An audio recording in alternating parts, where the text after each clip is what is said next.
on.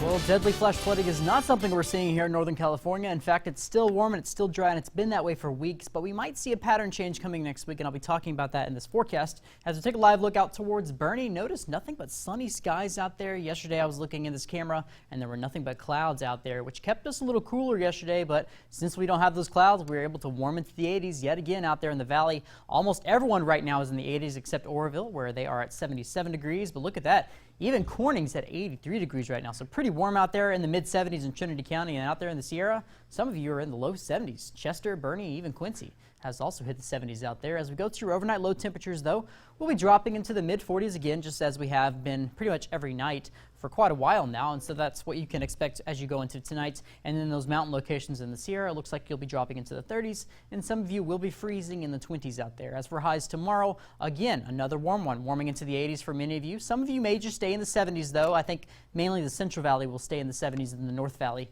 will get back into the 80s again. And then out there in the Sierra, we'll be warming into the upper 60s, if not the 70s. But let me go ahead and take you to this futurecast. We have this ridge of high pressure that's still sitting over us. It'll still be over us through the weekend, kind of keeping us mostly sunny. But we do kind of have a little system to the north that will give us some more clouds as we go to Monday and Tuesday. But the high pressure will still be over us. And now you see that little dip. That's what's going to give us clouds Monday to Tuesday. But notice Wednesday to Thursday, look at this low pressure system. It does begin to move into Northern California. And as that happens, you see this big dip. That's a big low pressure dip that you see there. And that there is some rain indicated on this system. But again, it's very far in the future. Not all the models are even showing this. But if this low is strong enough, it'll kick that high pressure out of the area and hopefully open the door for more systems to move into the area. So we'll be keeping a very close eye on that for you. As for the 7-day forecast out here in Chico, a high of 79 for tomorrow, so no more 80s, hopefully. But once we go to Sunday and Monday, we're still in the upper 70s. And then Tuesday, we drop into the mid-70s. We have that little system to the north that won't give us rain, but some more clouds. So we do cool off into the mid-70s.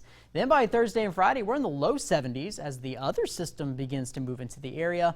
And hopefully we can see some rain from that system, but it seems very unlikely at the moment. As for the 7-day forecast in Redding, a high of 83 for tomorrow, warming to 84 degrees on Sunday, and we stay near the mid-80s for Veterans Day. So Veterans Day looking like a very warm one, but at least you have some clouds in that forecast.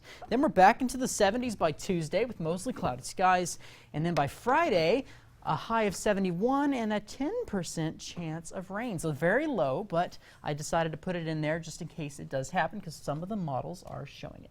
Always good to see. Yep. Thanks, Brian. The Union Pacific Big Boy steam locomotive left Houston today, pulling the George H.W. Bush train on its way to College Station.